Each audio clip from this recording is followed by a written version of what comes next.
Hello, अस्सलाम वालेकुम viewers. उम्मीद है कि आप सब खैरियत से होंगे। जैसे कि आप सबको मालूम है, मेरा नाम डॉक्टर फौजी यास्मीन है और मैं एक गायनेकोलॉजिस्ट हूँ। आज हम एक बहुत ही इंपॉर्टेंट टॉपिक पे बात करने वाले हैं और बहुत से पेशेंट इसके कंसर्न होते हैं कि हमने क्या लाइफस्टाइल रखना है प्रेगनेंसी में या क्या स्पेशल केयर करनी है प्रेगनेंसी के दौरान। तो आइए हम आज इस पे बात करते हैं। तो सबसे पहले तो हम ये जान लेते हैं कि क्या प्रेगनेंसी एक नॉर्मल प्रोसेस है या ये एक कोई डिजीज स्टेट है या बीमारी की हालत है। तो सबसे पहले तो ये बात ज़हन नशीन कर ले कि प्रेगनेंसी एक नॉर्मल फिजियोलॉजिकल प्रोसेस है और इसमें ये एक कोई और रिस्क फैक्टर नहीं है प्रेगनेंसी में।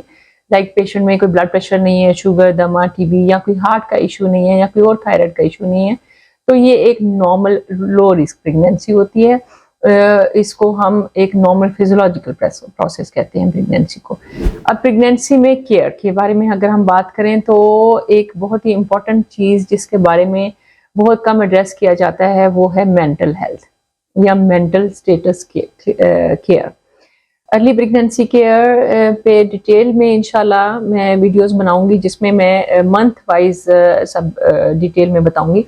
आज की ये वीडियो इसमें पर्पस ये है कि जनरल इंफॉर्मेशन दी जाए कि आपने मेंटल हेल्थ के लिए क्या करना है और फिजिकल हेल्थ के लिए क्या करना है। तो अगर हम ये मेंटल हेल्थ की बात करें तो इसमें सबसे इम्पोर्टेंट चीज़ ये है कि जो फीमेल है उसको मेंटल स्टेट उसका एट रेस्ट रहना चाहिए, उसमें कोई स्ट्रेस का एलिमेंट नहीं होना चाहिए, वो रिलैक्स रहे, वो खुश रहे। ये क्यों इम्पोर्टेंट है? क्योंकि जब एक कपल एक प्रेगनेंसी प्लान करते हैं और अर्ली प्रेगनेंसी में वो एक यूनिट बनाते हैं और एक पैदाइश का अमल शुरू होता है, यानी कि अगर देखा जाए स्पिरिचुअल एस्पेक्ट से देखा जाए या नेचुरल एस्पेक्ट में देखा जाए तो ये एक बहुत ही एक सेक्रेड प्रोसेस है, ये बहुत ही आप कह लें कि इम्पोर्टेंट एक प्रोसेस होता है कि जिसमें आप एक न्यू जनरेशन पैदा कर रहे हो और वो जनरेशन जो आगे चल के ज़माने की या दुनिया की बागडोर संभालेगी। तो इस सारे प्रोसेस में पेशेंट का मेंटली स्टेबल रहना बहुत इम्पोर्टेंट है, क्योंकि जैसा ही थॉट प्रोसेस वो होगा उसका या सोचने की सलाहियत होगी या जिस तरह के उसके माइंड सेट होगा उसकी पॉजिटिव वाइब्स या नेगेटिव वाइब्स बेबी के ऊपर डायरेक्टली इफेक्ट होती हैं और बच्चे का भी मेंटल स्टेटस उसके वजह से इफेक्ट होता है। और ये देखा गया है कि इन द लॉन्ग रन या पैदाइश के बाद बहुत से बच्चों में जो एबनॉर्मल स्टेट होता है माइंड का या मेंटल इरिटेबिलिटी या इन द लॉन्ग रन ये भी देखा गया है कि सुइसाइडल टेंडेंसी या क्रिमिनल माइंडेड होते हैं वो बेसिकली ये देखा गया है, रिसर्च ने साबित किया है कि ये ड्यूरिंग इंट्रायूट्राइन लाइफ या जब वो प्रेगनेंसी में माँ के पेट के अंदर थे तो उस वक्त अगर मदर की मेंटल स्टेटस मेंटल हेल्थ अच्छी नहीं थी तो उसकी वजह से बच्चे के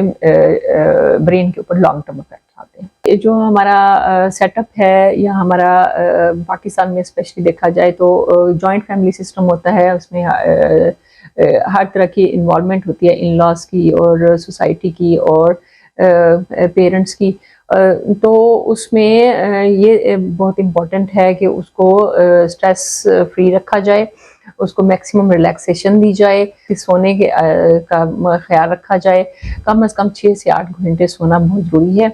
और इसके अलावा पेशेंट की अपनी जो अर्ली प्रेगनेंसी में सिम्टम्स होते हैं, जैसे उल्टियाँ आती हैं, खाना हजम नहीं हो रहा होता, नींद डिस्टर्ब होती है, बहुत ज़्यादा इरिटेबल होती है, पेशेंट को अब ये सारी नई सिचुएशन को अंडरस्टैंड करने के लिए भी टाइम चाहिए होता है। तो इसमें अगर जो सारे जॉइंट फैमिली सिस्टम है और सारे उसके लिए हेल्पिंग हैंड्स के तौर पे काम करते हैं और उसके लिए उसके लिए ये अर्ली प्रेगनेंसी टाइम में ये इस सारी सिचुएशन को कोप करना उसके लिए आसान हो जाता है।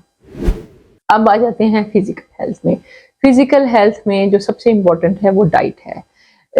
डाइट जो क्योंकि अगर हम अर्ली प्रेगनेंसी की बात की जाए तो अर्ली प्रेगनेंसी में वॉमिटिंग होती है, पेशेंट को बहुत ज़्यादा उल्टियाँ आती हैं कि आती है और कई दफ़ा ऐसी सिचुएशन हो जाती है कि वो नॉर्मल जो खाना जो सॉलिड डाइट है वो भी नहीं खा सकती और समटाइम्स ऐसी ज़्यादा सीवियर कंडीशन हो जाती है कि सॉलिड डाइट के साथ साथ वो लिक्विड्स भी नहीं ले सकती, इवन पानी पीना भी उसके लिए मुश्किल हो जाता है।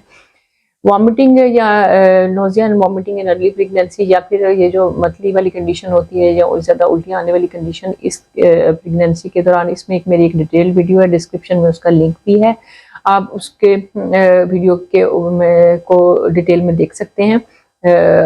यहाँ पे अभी सिर्फ मैं जनरल इंफॉर्मेशन के लिए बात कर रही हूँ कि इसमें जो डाइट है, डाइट क्योंकि ज़्यादा अमाउंट में पेशेंट से खाया नहीं जाएगा, तो ये ध्यान रखना है कि हाई क्वालिटी अच्छी हो, क्योंकि वो हर तरह की डाइट नहीं ले सकती क्योंकि कम खाया जाएगा।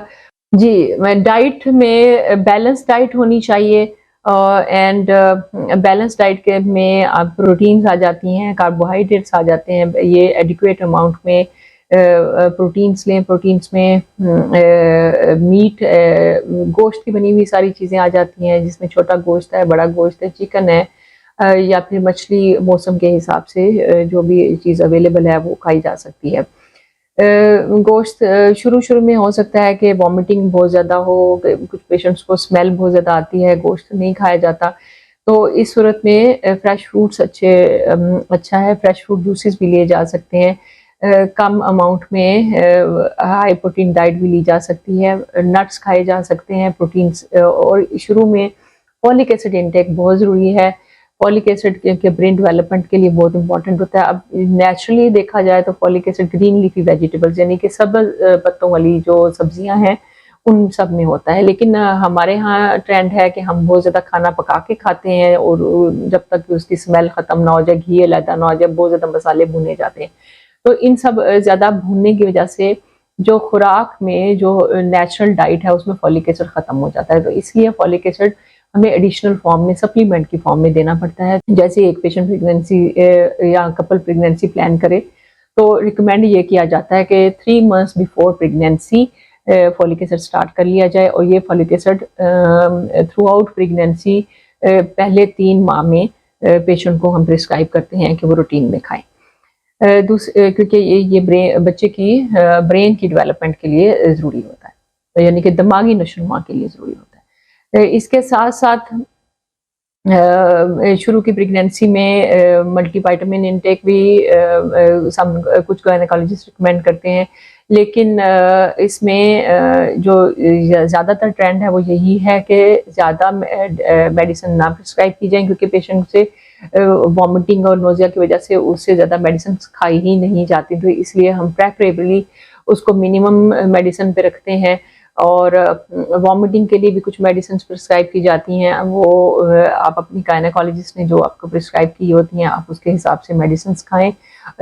होम मेड डाइट, घर की बनी हुई डाइट, जिसमें कि घी का भी इस्तेमाल ज़्यादा ना हो, मसाले ज़्यादा तेज़ ना हो, और अच्छी बनी हुई नरम और जूद हज़म ग़िज़ा का इस्तेमाल करें।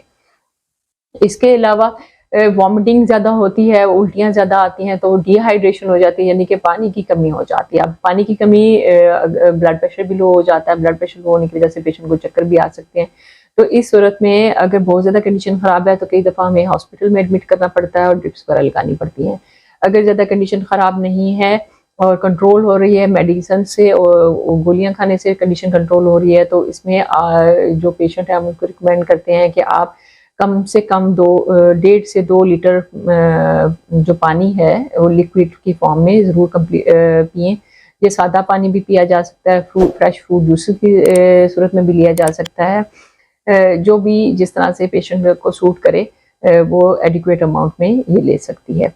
कई दफ़ा सादा ऐसे पेशेंट्स भी देखे गए हैं कि सादा पानी पीने से भी उनको उल्टी आ जाती है, तो पानी में आप कोई फ्रूट जूसेस ऐड करके फ्रेश फ्रूट जूसेस लाइट से डाइल्यूट फॉर्म में ले सकते हैं। शुरू के दिनों में बहुत सी चीज़ें हैं जिसको हम कहते हैं कि अवॉइड करना है, जैसे कि ये बहुत ज़्यादा ट्रेंड होता है कि सेल्फ मेडिकेशन का, लाइक के थोड़ा सा बुखार हुआ, जिस्म में दर्द हुआ, घर में जैसे कि वो से दाएं बाएं वो इन्फॉर्म कह देते हैं कि जी पैराडोल खा लें, डिस्प्रिन खा लें। मैंने बहुत से ऐसे फैमिलीज़ भी देखी गई हैं जिसमें कि ग्रैंड पेरेंट्स या वालदैन वो कहते हैं कि जी हमने अपनी प्रेगनेंसी में ऐसी मेडिसिन खाई थी, आप भी ये खा लो। या वो सी फ्रेंड्स मशवरा देना शुरू हो जाते हैं, तो आपने कोई भी मेडिसिन डॉक्टर के, जो आपकी गायनाकोलॉजिस्ट है, उसके मशवरे के बगैर नहीं खानी। आपने हर कंडीशन में अपनी गायनाकोलॉजिस्ट से डिस्कस करना है। आपको पता होना चाहिए, आपके पास इमरजेंसी नंबर होने चाहिए। आपको प्रेगनेंसी के स्टार्ट में ही आपको ये डिसाइड कर लेना है कि हमने किस हॉस्पिटल में जाना है और किस गायनाकोलॉजिस्ट से कंसल्ट करना है। तो इन सब चीज़ों में डाइट का बहुत ज़्यादा ख्याल रखना है और कोशिश करें कि आप मैक्सिमम रेस्ट कर सकें। हेल्दी एक्टिविटीज़ करें, अपने आप को ओवर एग्जर्ट नहीं करना, ज़्यादा स्ट्रेस नहीं लेना। किचन में अगर कुकिंग वाला सीन है कि जिसमें आपको खुद ही कुकिंग करनी है, तो ज़्यादा आपने किचन में थोड़ी सी मॉडिफिकेशन कर लें कि ज़्यादा देर खड़े होकर कुकिंग ना की जाए, क्योंकि ज़्यादा देर खड़े होकर कुकिंग की जाए तो कई दफ़ा ब्लड प्रेशर लो हो जाता है और पेशेंट को चक्कर भी आ सकते हैं। तो आपने किचन में ऐसी अरेंजमेंट करनी है कि वेंटिलेशन भी प्रॉपर हो, क्रॉस वेंटिलेशन हो, और सिटिंग अरेंजमेंट भी कर सकते हैं, चेयर वगैरह रख लें, या किचन अगर स्टैंडिंग वाले खड़े होकर कुकिंग करने वाला सिस्टम है तो कोशिश करें कि बैठ के कुकिंग वाला सिस्टम हो सके, क्योंकि इसमें पेशेंट को हाइपोटेंशन होती है, एकदम से ब्लड प्रेशर लो हो सकता है और पेशेंट को चक्कर भी आ सकते हैं। कुकिंग से पहले अपने आप को खुद भी कुछ खा लें, प्रॉपर जूसेस वगैरह का इस्तेमाल करें। कुकिंग के दौरान भी, खाना पकाने के दौरान भी आप अपने आप को, अपनी हाइड्रेशन को कुछ ना कुछ पीते रहें। जूस, फ्रूट्स बना के रख सकते हैं, फ्रूट चाट बना के रख सकते हैं। साथ साथ अपने आप को खुद भी अपनी डाइट का ध्यान रखें, और अपने क्योंकि स्पेशली गर्मियों के दिनों में जिसमें बहुत ज़्यादा स्वेटिंग होती है, इन सब कंडीशन में ज़्यादा डेंजरस भी हो सकता है। तो आपने अपने आप को डिहाइड्रेशन से या पानी की कमी से बचाना है। अब आ जाते हैं सेकंड और थर्ड ट्राइमेस्टर में। सेकंड और थर्ड ट्राइमेस्टर का मतलब ये है कि पहले 3 महीनों के बाद का जो टाइम है, इसमें जैसे जैसे प्रेगनेंसी एडवांस होती है, बच्चे के मुख्तलिफ जो अज़ा हैं वो बनना शुरू हो जाते हैं और वो फंक्शन करना, यानी कि काम करना शुरू कर देते हैं। इसमें बच्चे की ग्रोथ भी होती है, और इसमें डाइट का बहुत ज़्यादा इम्पॉर्टेंट है कि इंसान के एक जो प्रेग्नेंट खातून है वो बैलेंस्ड एडिक्वेट डाइट ले, एडिक्वेट अमाउंट में ले, ना बहुत ज़्यादा खाना खाए और ना ही बहुत कम खाना खाए। ज़्यादा खाना खाने की सूरत में वेट गेन ज़्यादा हो सकता है, और जब वेट ज़्यादा हो तो उसकी वजह से ब्लड प्रेशर भी ज़्यादा हो सकता है। ये भी देखा गया कि बहुत से पेशेंट में शुगर का इम्कान बढ़ जाता है, और जिसकी वजह से कई दफ़ा ऐसा भी होता है कि बच्चे की ग्रोथ पे भी उसका इफेक्ट आता है। बहुत ज़्यादा खाना खाने की वजह से बच्चे की ग्रोथ भी ज़्यादा हो सकती है, कम खाना खाने की सूरत में बच्चे की ग्रोथ कम भी हो जाती है। तो बैलेंस डाइट लेनी है, एडिक्वेट अमाउंट पे डाइट लेनी है कि आपकी डाइटिशियन, आपकी जो गायनाकोलॉजिस्ट हैं, जितनी रिकमेंड की हुई है उन्होंने डाइट, उसके हिसाब से लें। आइडियली देखा जाए तो आपको प्रोटीन भी चाहिए होती हैं, कैल्शियम भी चाहिए होती है, कार्बोहाइड्रेट्स भी चाहिए होते हैं, और फैट्स भी चाहिए होते हैं। जहाँ तक कैल्शियम की बात है, तो कैल्शियम इसलिए ज़रूरी है कि बच्चे की जो हड्डियाँ हैं वो उसमें बनने का प्रोसेस में कैल्शियम चाहिए होती है, फास्फोरस और बाकी भी मिनरल्स चाहिए होते हैं। स्किन केयर की बात की जाए तो पेशेंट की स्किन के ओवरऑल पूरी बॉडी की स्किन पे इफेक्ट आता है। बाल, वो ये भी देखा गया कि प्रेगनेंसी में बहुत से पेशेंट के बाल गिरना शुरू हो जाते हैं। चेहरे की स्किन के ऊपर भी, फेस पे स्पेशली काले धब्बे बढ़ना शुरू हो जाते हैं। और जो पेट की जिल्द है, उनके जैसे जैसे प्रेगनेंसी ग्रो करती है तो पेट की जिल्द पे भी स्ट्रेच मार्क्स या ज़्यादा खारिश की वजह से भी निशान पड़ना शुरू हो जाते हैं। तो इसमें पेट की जिल्द पे जो निशान पड़ते हैं उसकी वजह ये होती है कि जो कोलेजन या इलास्टिक फाइबर्स होते हैं उसमें ब्रेक डाउन होती है, या वो टूट का शिकार होते हैं, जिसकी वजह से मार्क्स बनना शुरू हो जाते हैं। तो इस सब कंडीशन में प्रॉपर मॉइस्चराइज करें, इस जिल्द को खुश्की से बचाएं, एमोलिएंट या वैसलीन या लोशंस लगाते रहें। आजकल जैसे कि बहुत से फीमेल्स हैं जो वर्किंग होती हैं, और वो वर्क प्लेस में आने जाने का भी, ट्रैवलिंग की वजह से भी स्ट्रेस आता है, और इन्वायरमेंट की वजह से भी पोल्यूटेंट्स, इतनी ज़्यादा इन्वायरमेंट में पोल्यूशन है कि जिसकी वजह से बेबी के ऊपर भी उसके इफेक्ट्स आते हैं।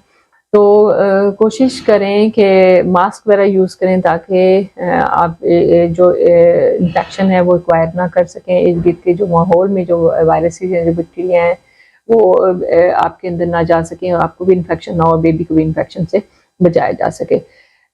कुछ इन्वायरमेंटल हैज़र्ड्स होते हैं या इन्वायरमेंट ऐसी जगह या आप कह लो कि वर्किंग हैज़र्ड्स होते हैं जिसमें कि प्रेगनेंसी में उन जगहों पे काम करना मना किया जाता है। वो आप अपनी गायनेकोलॉजिस्ट से अपने ऑक्यूपेशन का ज़रूर डिस्कस करें।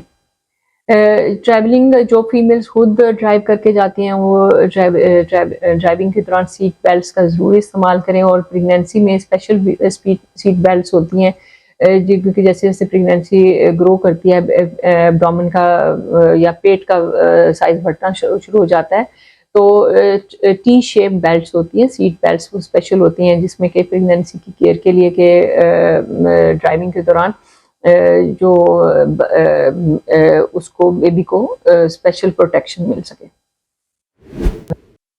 उम्मीद है आपको ये वीडियो पसंद आई होगी। अर्ली प्रेगनेंसी केयर और लाइफस्टाइल थ्रू आउट प्रेगनेंसी के बारे में बहुत ज़्यादा इंफॉर्मेशन मिली होगी और आपको इसके बारे में मज़ीद इंफॉर्मेशन चाहिए तो कमेंट बॉक्स में ज़रूर कमेंट करें और अपने दोस्त अहबाब में ये वीडियो ज़रूर शेयर करें। खुश रहें, शाद रहें, आबाद रहें। Thank you.